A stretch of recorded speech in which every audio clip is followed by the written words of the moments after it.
आत्म कल्याण का महान लक्ष्य। गत 2 अंकों में अखंड ज्योति के परिजनों को व्रतधारी बनने की प्रेरणा दी गई थी।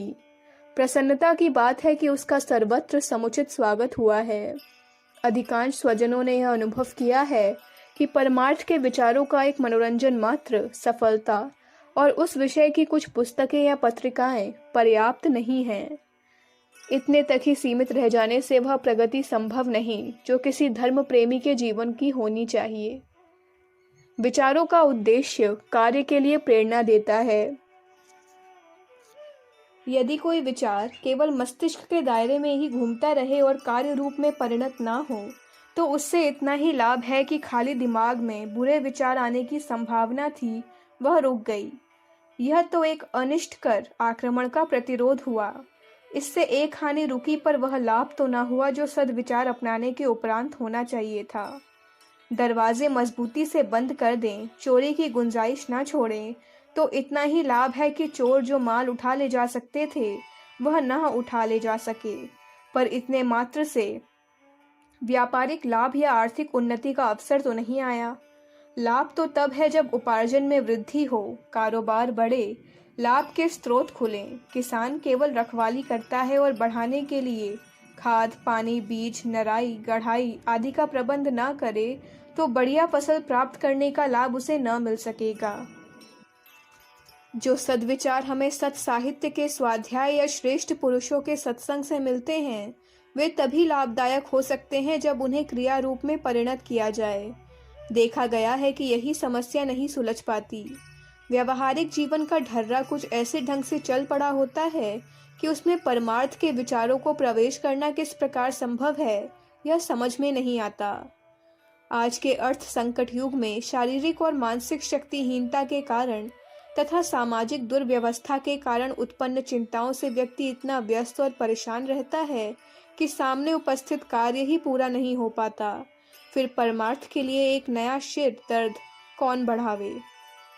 यूं प्रत्येक आत्मा की विशेष तथा धर्म और विवेक में आस्था रखने वाले सत्पुरुषों की आकांक्षा यह अवश्य रहती है कि 84 लक्ष योनियों के बाद एक स्वर्ण सौभाग्य की तरह प्राप्त हुआ यह सुदुर्लभ मानव जीवन ऐसे ही मिट्टी के मोल बर्बाद न होना चाहिए। इसका कुछ सदुपयोग हो, इसमें कुछ परमार्थिक कार्य भी बन पड़े तो ठीक है, पर इस आकांक्षा को मूर्तिमान देखने में कोई बिरले ही भाग्यशाली सफल होते हैं।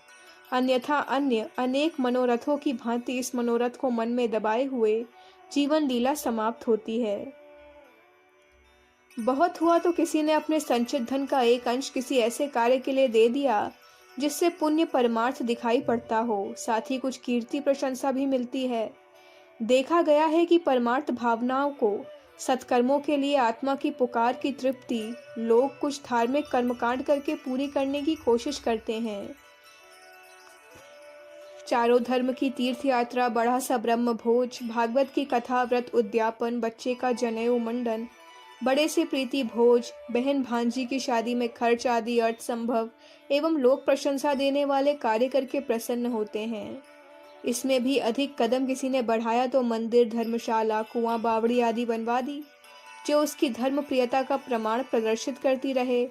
उन संस्थाओं को भी लोग दान देते हैं जो उनके गले में फूल माला पहनाएं, अभिनंदन करें, ऊंची कुर्सी पर बिठावे, नाम और फोटो छापे, उनके नाम पर पत्थर लगावें। संस्थाओं से संबंधित या एकत्रित व्यक्ति उनसे परिचित हों, उन्हें धर्मात्मा माने, ऐसा करना लोग अच्छा व्यापार भी मानते हैं। ऐसा करने से उनकी साख बढ़ती है, नए ग्राहक मिलते हैं, व्यापार को चमकने की संभावना बढ़ती है। देखा गया है कि अनेकों वकीलों और डॉक्टर इसी उद्देश्य को लेकर विभिन्न संस्थाओं में प्रवेश करते हैं कि उनकी परमार्थ प्रियता से प्रभावित होकर लोग उनके ग्राहक बने। कीर्ति और प्रशंसा प्राप्त करना अच्छी बात है, पर इसी मंजिल पर अटके रहे तो लक्ष्य तक पहुंचना कठिन हो जाएगा। परमार्थ के द्वारा आत्मा को जो असीम आनंद प्राप्त हो सकता है, उसे प्राप्त करने के लिए लंबी मंजिल तय करनी होती है, कुछ ठोस और गंभीर कदम उठाने होते हैं। उपरोक्त बातें तो प्रारंभिक संस्थान के बल प्रोत्साहन मात्र हैं। आत्मा का परम स्वार्थ बंधन मुक्ति एवं अनंत आनंद जिस गतिविधि के द्वारा उपलब्ध होता है, वही परमार्थ है। परमार्थ की भी हमें सांसारिक स्वार्थों जितनी चिंता तो करनी ही चाहिए। आत्मा की भूख, आवश्यकता और महत्वाकांक्षा को बिल्कुल ही ध्यान में न देकर केवल शरीर जन्म समस्याओं में ही उलझे रहना मनुष्य जैसे बुद्धिमान प्राणी को शोभा नहीं देता। उसकी बुद्धिमत्ता, दूरदर्शिता और विवेकशीलता की कसौटी यही हो कि जीवन यापन की गतिविधि में उसने परमार्थ का कितना समावेश किया। जिसकी गतिविधियां जितनी परमार्थपूर्ण हैं, वह उतना ही विवेकवान कहा जा सकता है।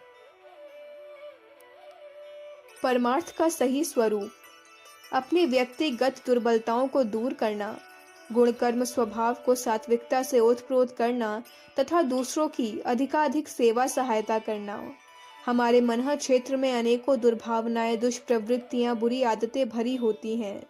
सामने उपस्थित समस्याओं के रूप को समझने तथा उनका हल सोचने में जिस विशाल दृष्टिकोण की आवश्यकता है, उसके अभाव में ओछी दृष्टि से उनका समाधान भी ओछा ही निकलता है।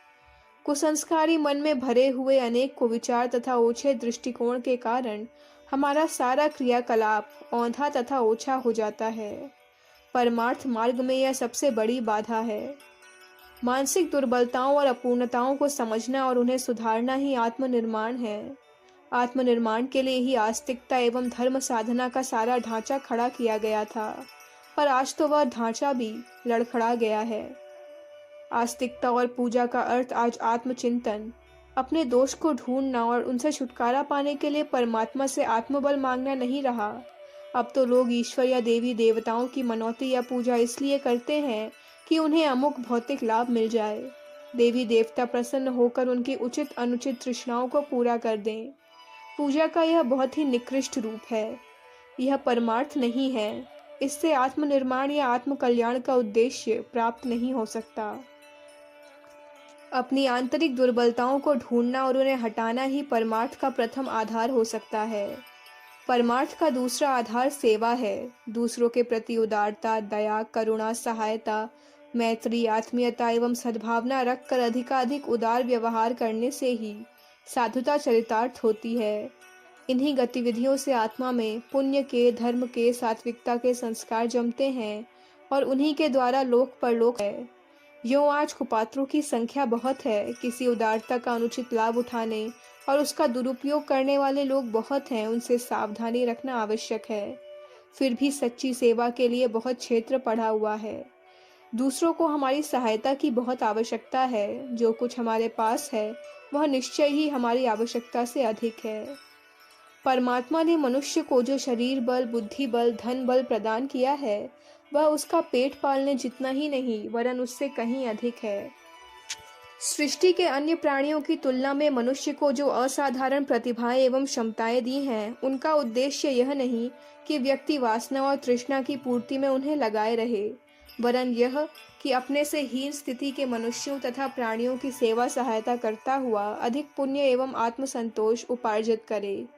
यही उपार्जन उसके जीवनोद्देश्य को पूरा करने को इसका महत्वपूर्ण साधन माना गया है। आत्मनिर्माण और परमार्थ के मानवोचित आदर्शों को व्यवहारिक जीवन में कैसे घुलाया जा सके, इस समस्या का एक व्यवहारिक एवं समयानुकूल हल व्रतधारी आंदोलन है। जिन शिक्षाओं को अखंड ज्योतिगत 21 वर्षों से देती रही है, अब वह समय आया कि वह शिक्षाएं मूर्ति रूप धारण करें। स्वाध्याय और सत्संग के द्वारा जिन आत्माओं में आध्यात्मिक चेतना एवं धार्मिकता उत्पन्न हुई है, अब उसके चरितार्थ करने का समय आ गया। शिक्षा वही है जो क्रिया में परिलक्षित हो, अन्यथा टोटा रटना तो एक मनोरंजन मात्र है। इस संस्था के प्रत्येक सदस्य को धार्मिक माना जा सकता है। जहाँ तक विचार क्षेत्र की धर्म भावनाओं का संबंध है, हम में से प्रत्येक सदस्य अपने को धार्मिक सिद्ध करने का पूर्ण अधिकारी है, क्योंकि अखंड ज्योति ने गत 21 वर्षों में जिस विवेक सम्मत धार्मिकता का प्रतिपादन किया है, उसे संकीर्ण, सांप्रदायिक या भ्रांत नहीं कहा जा सकता। वह सर्वभौम, सर्वमान्य मानवता के आदर्शों के अनुरूप धार्मिकता है, जिसे जिन लोगों ने पसंद एवं स्वीकार किया है, वे धर्म के निष्कर्षों तक पहुंच चुके हैं। यह मानने में किसी को आपत्ति न होनी चाहिए। पर इतने से ही काम न चलेगा, मान्यताओं को आचरण में लाना आवश्यक है। आत्मनिर्माण और सेवा साधना यह हमारे मन और शरीर को पवित्र बनाने वाले माध्यम हैं। इन दोनों माध्यमों को जीवन के अन्य आवश्यक एवं दैनिक कार्यों से जोड़ने के लिए व्यवहारिक कदम उठाना ही व्रत धारण है। व्रतधारी का उद्देश्यपूर्ण विचारों को कार्यान्वित करने के लिए अग्रसर होना, यह सक्रियता प्रत्यक्ष परिणाम उपस्थित करेगी। धर्म भावना से ओतप्रोत व्रतधारी जब अपनी श्रद्धा को क्रियान्वित करेगा तो उसके द्वारा वही सब होगा जो संसार की महान विभूतियां कहलाने वाले महापुरुषों के द्वारा होता रहा है। हमारे व्रतधारी परिजनों में से अगले ही दिनों इतिहास को उज्जवल करने वाली विभूतियां सामने आवें और युग निर्माण की महत्वपूर्ण भूमिका प्रस्तुत करें, तो इसमें किसी को आश्चर्य न होना चाहिए। सद्विचारों से सुसंपन्न आत्माओं को जब कभी सत्कार्य करने में प्रवृत्त करने का अवसर मिला तो उन्होंने संसार को एक नया प्रकाश दिया है। नैतिक और सांस्कृतिक पुनरुत्थान की, युग निर्माण की योजना को सफल बनाने के लिए जिस उत्साह से जिन लोगों ने व्रत धारण किए हैं, उसे देखते हुए आशाजनक भविष्य की उत्साहवर्धक कल्पनाएं करना किसी भी प्रकार अनुचित नहीं कहा जा सकता। अखंड ज्योति, जून 1959, पृष्ठ संख्या 15। हमारे YouTube चैनल विचार क्रांति दूत अखंड ज्योति पत्रिका को सब्सक्राइब करें एवं अगली वीडियोस प्राप्त करने के लिए बेल आइकन दबाएं। धन्यवाद।